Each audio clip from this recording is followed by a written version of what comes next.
शिवसेना ने उठाई व्यापारियों व उद्यमियों की समस्याएं। गाजियाबाद। शिवसेना ने एक प्रेस वार्ता के दौरान व्यापारियों, उद्यमियों व जनता को हो रही परेशानियों को उठाया। शिवसेना के पश्चिमी उत्तर प्रदेश प्रभारी धर्मेंद्र तोमर ने बताया कि प्रदेश सरकार की जिले में कोई नया औद्योगिक क्षेत्र बनाने की योजना नहीं है। नए उद्योग बढ़ाने के लिए योजनाएं हैं, लेकिन जो चल रही हैं, उन्हें बंद कराया जा रहा है। सरकार की ओर से नए उद्योग लगाने के लिए कई योजनाएं बनाई गई हैं। नगर निगम क्षेत्र औद्योगिक प्रतिष्ठान उद्यमियों द्वारा बनाए गए हैं, जिन्हें सरकार की ओर से मिम्स क्षेत्र घोषित किया गया है, लेकिन अधिकतर क्षेत्रों की हालत खस्ता है, जिनका भराव भी उद्यमियों ने खुद से कराया, लेकिन इसके बाद भी जीडीए व नगर निगम नोटिस व सीलिंग की कार्रवाई करता रहता है। गाजियाबाद से विशाल रावत की रिपोर्ट।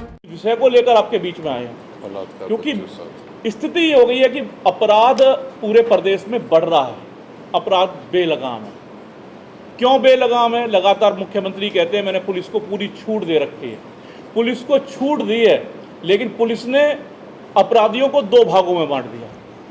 उन्होंने एक सत्ता के अपराधी कर दिए और एक विपक्ष के अपराधी कर दिए। विपक्ष का अपराधी है तो गोली लगेगी या जेल जाएगा, सत्ता का अपराधी है तो गोली तो लगेगी नहीं, जेल जाएगा और बेल मिल जाएगी।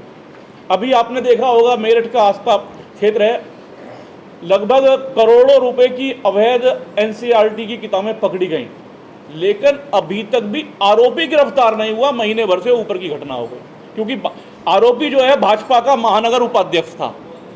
तो जो आरोपी अगर सत्ता से जुड़ा है तो उसको बेल की भी व्यवस्था है, उसको जेल से बचाने की व्यवस्था है, तो कैसे अपराध रुकेंगे? अपराध आपके कारण है।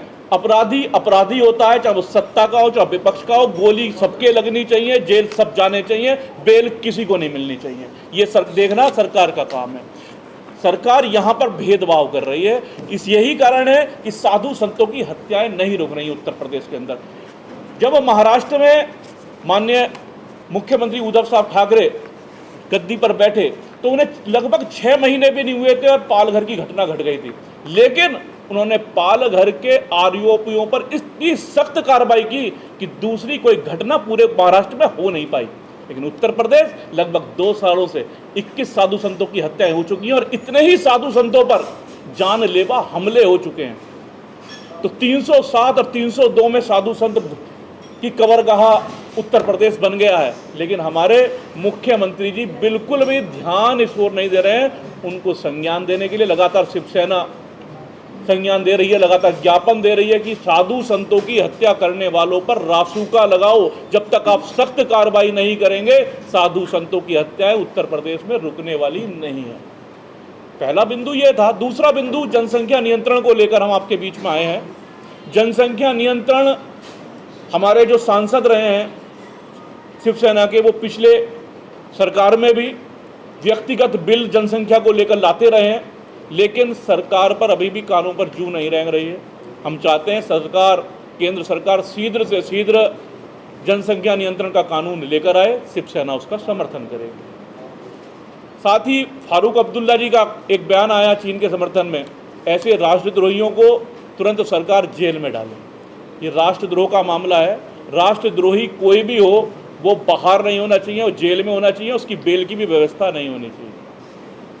कुछ लोकल मुद्दे हैं, जैसे कि आपके गाजियाबाद विकास प्राधिकरण से संबंधित और गाजियाबाद नगर निगम से संबंधित मुद्दे हैं, जिसमें व्यापारी बहुत उत्पीड़ित हो रहा है। एक तो लॉकडाउन के कारण व्यापारी का ही उत्पीड़न हुआ। अब स्थिति यह है कि चाहे गाजियाबाद विकास प्राधिकरण हो चाहे नगर निगम गाजियाबाद हो, दोनों ही व्यापारियों का, उद्यमियों का उत्पीड़न कर रहे हैं।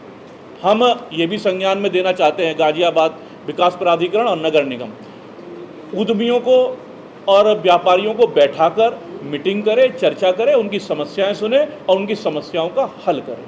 इन सारी वार्ताओं के लिए हम आपके बीच में हैं और साधु संतों की सरकार हत्या रोके, ये हम चाहते हैं कि सरकार तक ये आवाज़ पहुँचे। जब तक सरकार रासुका की कार्रवाई नहीं करेगी, साधु संतों की हत्याएं उत्तर प्रदेश में नहीं रुकेंगी। उत्तर प्रदेश साधु संतों की कबरगाह बनता जा रहा है। मुख्यमंत्री जी इस पर संज्ञान